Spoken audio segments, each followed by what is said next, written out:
నటించిన ఈ సావిత్రి, అలాగే నందిత నటించిన ఈ సావిత్రి చిత్రం ఆడియో ఆవిష్కరణకు చేసిన చలనచిత్ర రంగంలోని ప్రముఖులకు, నిర్మాతలకు, శ్రేయోభిలాషులకు, నటీనటులకు,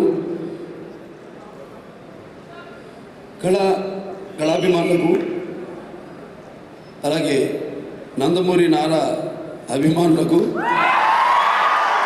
పాత్రికేయులకు, అలాగే ముఖ్యంగా ఈనాటి ఈ యొక్క కార్యక్రమం కథానాయకుడు ఆయన ఇద్దరు, ఒకళ్ళేమో చిత్రం దర్శకులు, రెండోదేమో చిత్రం సంగీత దర్శకులు శ్రావణ్ గారికి, మిగతా చిత్రం నటించిన నటీనటులందరికీ కూడా నా హృదయపూర్వక కళాభివందనాలు తెలియజేసుకుంటున్నాను.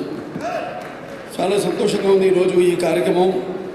ఒక మా కుటుంబ సభ్యులు ఇద్దరే కాకుండా, ఒక నారా రోహిత్, ఒక తారక రత్న అనే కాకుండా మిగతా ఇక్కడ విచ్చేసిన నా అభిమాన కుటుంబ సభ్యులందరికీ వాళ్ళ సమక్షంలో ఈ యొక్క ఫంక్షన్ చేసుకోవడం అనేది చాలా సంతోషంగా ఉంది. ఎందుకంటే నేను నా ఎక్కువ భాగం నేను చిత్రంలో నటించిన పాత్రలు, ఆ చిత్రంలో నాతో ఉన్న సత్సంబంధం, బంధుత్వం వాళ్ళతో, తర్వాత ఎక్కువగా నా అభిమానులతో, అలాగే నా నియోజకవర్గ ప్రజలతోనే నేను ఎక్కువ గడపడం జరుగుతుంది. కాబట్టి సమాజమే దేవాలయం, ప్రజల దేవుళ్ళు, అందులో నేను అర్చకుడి అని నాన్నగారు ఒక కొత్త నినాదాన్ని అప్పుడు సృష్టించి ఆనాడు మరి ఒక రాజకీయానికి ఒక కొత్త అర్థం, సమాజానికి ప్రజలు, కేవలం ప్రజలు పాలించబడడానికే కాదు, పాలించబడే ప్రజలకి పాలించేవాళ్ళు ఎప్పుడు సేవకులు, వాళ్ళ అవసరాలను తీర్చాల్సిన బాధ్యత వాళ్ళది అన్న ఒక కొత్త నిర్వచనం ఇచ్చిన విశ్వవిఖ్యాత నట సార్వభౌమ నందమూరి తారక రామారావు గారిని స్మరించుకుంటూ మరి పరవర్తిని సంసారే మృత కోవ నా జాయితే సజాతో ఈయన జాతేనా జాతి వంశ సమృద్ధిన్ అంటారు. జాతి వంశ సమృద్ధిన్ అంటే పుట్టినవాడు తన కుటుంబానికి, తన ప్రాంతానికి, అది తన గడ్డకి, తన ఊరికి, తన జాతికి, తన దేశానికి పేరు ప్రఖ్యాతి తీసుకొచ్చిన వాడే నిజమైన అతని జన్మకు ఒక సార్థకం, ఒక పరిపక్వత అంటారు.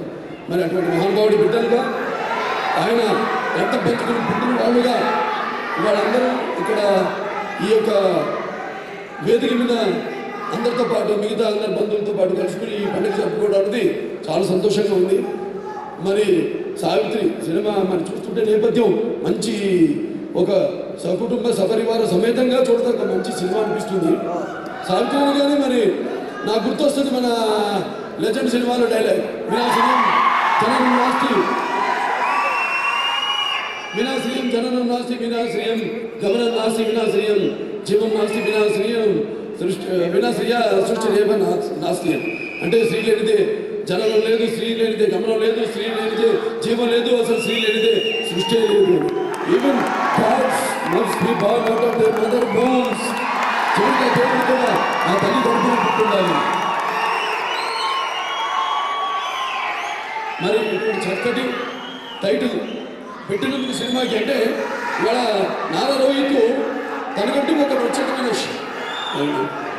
వినండి చెప్పేది,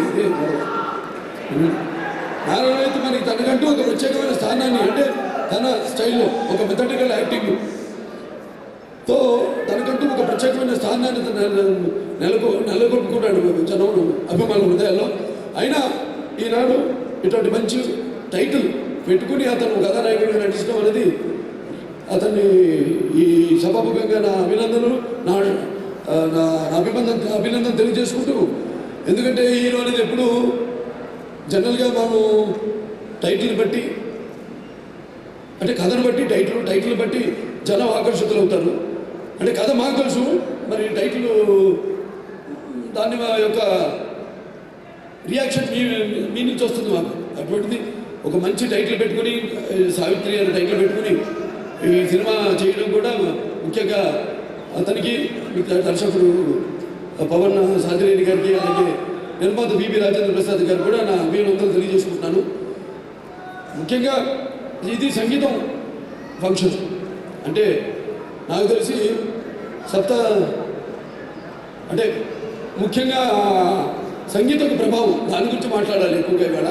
ఈరోజు నేను చెప్పినట్టు ఇది ఒక మొదటి ఘట్టం, ఒక పెళ్లిలో మొదటి ఘట్టం. సావిత్రి సినిమా నేపథ్యం కూడా ఒక పెళ్లి నేపథ్యంలో జరిగినట్టుంది కథ అంతా కూడా. సో మొదటి ఘట్టం పెళ్లిలో ఒక పెళ్లి కూతురు తీసుకొచ్చి గౌరీ పూజ చేయడం, లేకపోతే పెళ్లి కొడుకు బుక్కను చుక్క పెట్టడం అయితే, ఇవాళ ఈ చిత్రం విడుదలకు ముందు మొదటి ఘట్టం ఈ ఆడియో ఫంక్షన్. సో పాటలు విన్నాం, చాలా బాగున్నాయి. మరి నేను కూడా సంగీతం అంటే చెప్పుకోసుకుంటాను. నాకు తెలిసి మరి సంగీతం యొక్క ప్రభావం ఎంత ఉంటుంది అంటే, నా వరకు వ్యక్తిగతంగా నేను కూడా మనిషిని.